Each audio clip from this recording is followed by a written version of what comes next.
Here are the stories shaping the world this morning and why they matter.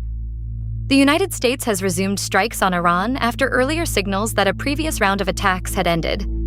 U.S. Central Command said the new strikes began Sunday at 5 p.m. Eastern Time under the direction of President Donald Trump.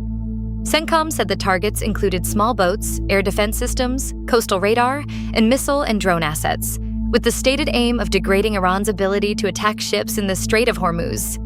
That waterway is one of the world's most important shipping corridors, and any escalation there carries consequences well beyond the immediate military confrontation. Sailors, port workers, energy consumers, and families already dealing with higher costs can all feel the effects when a major trade route becomes more dangerous.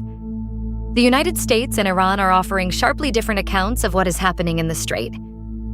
Iran's Islamic Revolutionary Guard Corps claimed that several vessels were not using a designated route and declared the key waterway closed. Iran also said it targeted U.S. military bases in Jordan, Bahrain, and Kuwait. The renewed U.S. strikes are being described as a serious challenge to diplomacy aimed at ending the wider war. For civilians across the region, the central question remains whether leaders can keep this from becoming a broader conflict. Military claims are coming quickly from all sides, but the stakes are measured in the safety of shipping crews, military personnel, nearby communities, and the families who depend on stability for work, food, fuel, and basic security. In Venezuela, recovery efforts are continuing after last month's twin earthquakes, with the death toll now above 4,400 and search operations still underway. The scale of the disaster has left neighborhoods grieving, displaced, and searching for answers about why so many buildings failed. International structural experts are now carrying out on-site investigations, led by Miyamoto Hideki. A major focus is La Guaira, where experts say many buildings collapsed vertically after columns gave way. That type of failure is known as a pancake collapse, when floors fall down on top of each other, leaving very little space for anyone trapped inside. Investigators believe prolonged shaking may have caused first and second floors to give way in some of the destroyed buildings. The human toll is visible in the daily realities facing survivors. In Caracas, about 90 people were living outside near a damaged apartment complex, according to a live report from the area. Residents were not allowed to return to their homes except briefly, including for basic needs such as taking a shower. Many people in affected areas are calling for temporary housing, not just emergency supplies, as they wait to learn whether their homes can ever be safe again. Interim President Delcy Rodriguez is seeking assistance from abroad. That request reflects the size of the recovery ahead: search and rescue, medical care, shelter, engineering inspections, and long-term rebuilding. For families who lost relatives, homes, and livelihoods, accountability will matter as much as aid. Understanding why buildings collapse so severely could help prevent future deaths, especially in dense urban areas where poor construction and weak enforcement often put ordinary people at the greatest risk. In Thailand, authorities are investigating a deadly pub fire in Bangkok that killed at least 28 people and injured about 70 more. At least 20 people were reported to be in critical condition. The blaze broke out late Sunday or early Monday at the Na Lad Prao pub in northern Bangkok, filling the venue with thick smoke as people tried to escape. Fire officials said smoke inhalation caused many of the deaths. Witnesses and officials described a chaotic scene as the fire spread rapidly inside the venue. A musician told Prime Minister Anutin Charnvirakul that the fire began at what was described as a canal switch, and then moved very quickly. The Prime Minister visited the scene as investigators began looking into how the fire started, how fast it spread, and whether safety systems and exits were adequate. Those questions are not technical details for the families of victims. They are the difference between a night out and a tragedy. For workers in entertainment venues, including musicians, bartenders, servers, cleaners, and security staff, fire safety is also a workplace issue. Many are on late shifts, in crowded rooms with limited control over building conditions. For customers, safety rules are often invisible until something goes wrong.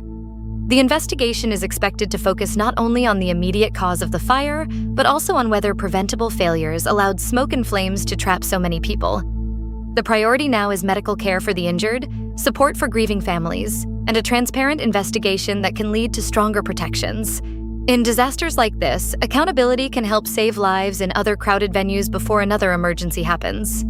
In France, more than 500 firefighters are battling a major wildfire in the Fontainebleau forest south of Paris as extreme heat continues to strain emergency services. 2 water-bombing planes have been sent to help contain the blaze, which has burned around 800 hectares, with some reports putting the total closer to 1,000 hectares. French Interior Minister Sébastien Lecornu visited the site and said the fire broke out in multiple locations. Firefighters were still trying to contain the blaze, but officials were not certain it could be brought under control that day.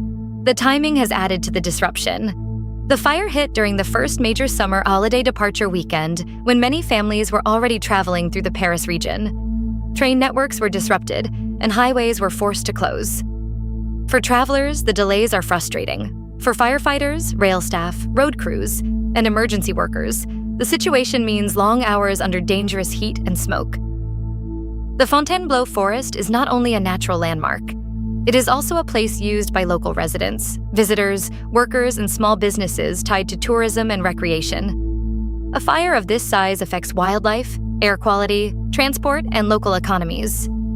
France, like many countries in Europe, is facing longer and more intense periods of heat that can make fires more likely and harder to control. The immediate work is containment. The longer-term challenge is prevention, maintaining forests, preparing communities, protecting transport corridors, and making sure emergency services have the staffing and equipment they need. The response south of Paris is a reminder that climate resilience is not an abstract policy debate. It is about keeping homes, roads, forests, and workers safe in hotter conditions. In southeastern Bangladesh, flooding and landslides have killed at least 51 people after days of torrential monsoon rain. The Disaster Management Ministry said more than 1 million people remained stranded on Sunday, with flooded highways, landslides, and rising rivers forcing residents from their homes.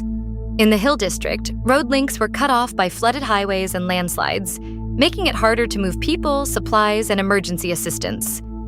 Rising rivers pushed many families to leave their homes with little warning, carrying what they could and waiting for water levels to fall.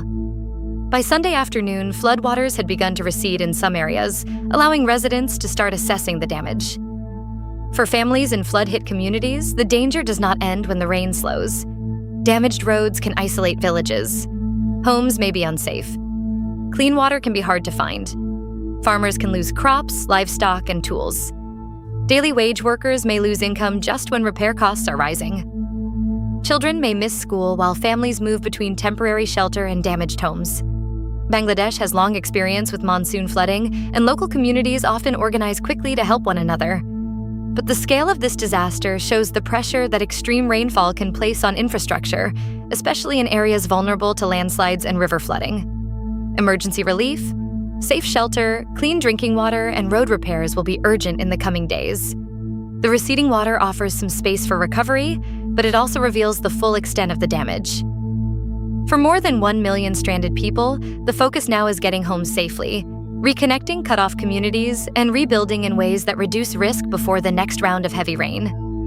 In Spain, wildfires that killed at least 13 people have now been contained, and more than 1,000 residents are being allowed to return home. 10 people are still reported missing, leaving families waiting for news even as others begin the difficult process of going back. The latest confirmed victim was a 93-year-old British woman who died from injuries sustained in fires in southeastern Almeria province.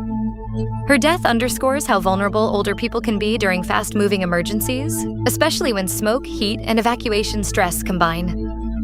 Prime Minister Pedro Sanchez said Spain must do more than respond once fires have already started. He called for stronger prevention, including securing and establishing perimeter zones around vulnerable areas. That message is increasingly common across southern Europe, where high temperatures, dry vegetation, and strong winds can turn local fires into regional emergencies. Containment is good news, but returning home is not simple. Residents may find damaged houses, unsafe roads, burned farmland, lost animals, and businesses that cannot reopen quickly. Firefighters and emergency crews may still need to monitor hotspots. Local governments face the work of restoring utilities, clearing debris, and helping people document losses. The debate over prevention is also about fairness. People living in rural and fire-prone areas often carry the greatest risk, while prevention work can be underfunded or delayed until after tragedy strikes. Clearing defensible spaces, improving warning systems, supporting firefighters, and helping residents adapt homes and land can all reduce future loss. Spain's immediate relief is that the fires are contained and many people can return. But with 10 still missing, the human cost is not yet fully known. The next phase will test whether lessons from this fire season are turned into practical protections before the next one begins. In Bangkok, Southeast Asian foreign ministers met informally on Sunday to discuss Myanmar, reopening a channel of direct dialogue with the military-backed government. Myanmar's military-appointed foreign minister, Tin Maung Swe, attended the meeting, the first such attendance since the 2021 coup. For roughly 5 years, ASEAN had refused to allow Myanmar's leaders and ministers to participate in major meetings, as the bloc struggled with how to respond to the military takeover and the country's continuing crisis. The decision to allow attendance at this informal meeting marks a softer approach, though not necessarily a resolution of the deeper political conflict. The ministers discussed ASEAN's so-called 5-point plan. One minister said the bloc must continue the engagement process and wants Myanmar back in the ASEAN family. That language reflects a difficult balance. Southeast Asian governments want regional stability and some form of communication with the authorities in Myanmar. But many people inside Myanmar, including displaced families, political prisoners, civil society groups, and ethnic communities affected by fighting, are looking for more than dialogue. They want safety, humanitarian access, and a path back to civilian democratic life. Diplomacy can be useful when it opens doors that were closed. But engagement also carries risks if it gives legitimacy without securing meaningful change. The test for ASEAN will be whether renewed contact leads to concrete steps that improve conditions for ordinary people. Less violence, more aid access, and credible movement toward a political settlement. For neighboring countries, Myanmar's crisis is not distant. It affects border communities, migrant workers, refugees, trade, and regional security. The Bangkok meeting is a notable shift, but its value will depend on whether it produces results beyond the conference room. In Paris, France hosted a meeting of more than 20 allies of Ukraine, with the focus on securing additional air defense commitments as the war with Russia enters its 5th year. The coalition meeting was held at the Hôtel des Invalides in the French capital, and it came the same day President Emmanuel Macron delivered his annual address to the French armed forces before Bastille Day. In that address, Macron said, "France cherishes freedom and justice and is ready to fight to defend them if necessary."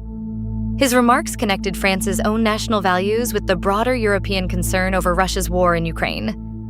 The push for air defense is practical and urgent. Air defense systems can help protect cities, energy infrastructure, hospitals, schools, and homes from missiles and drones. For Ukrainian families, stronger defenses can mean more nights with power, more children able to attend school, and fewer communities forced to live under constant threat. For workers repairing power grids, running trains, operating hospitals, and keeping local services going, air protection is part of daily survival. The Paris meeting also shows that Ukraine's allies are trying to sustain support over a long war. As conflicts drag on, attention can fade and political patience can wear thin. But the needs on the ground remain concrete: ammunition, defensive systems, training, maintenance, and money to keep essential services functioning. France's role in convening allies reflects a broader European effort to carry more responsibility for the continent's security.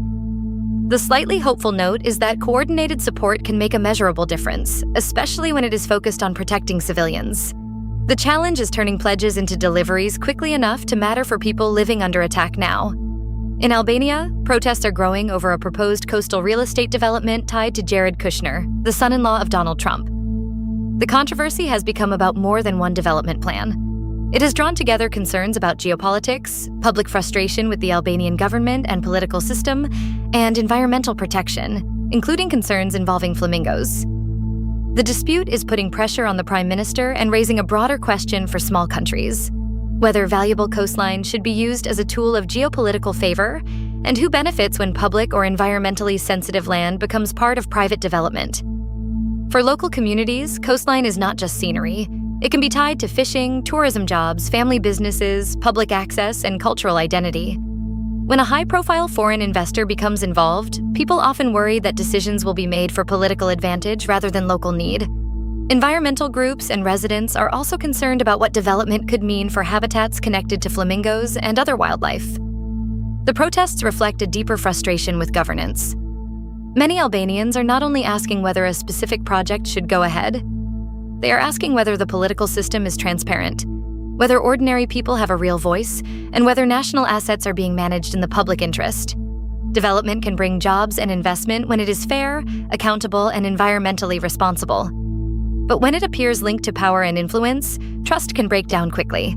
The pressure now is on Albanian leaders to show that decisions about the coast will be made openly, with environmental safeguards and public benefit at the center, not as a favor to well-connected outsiders.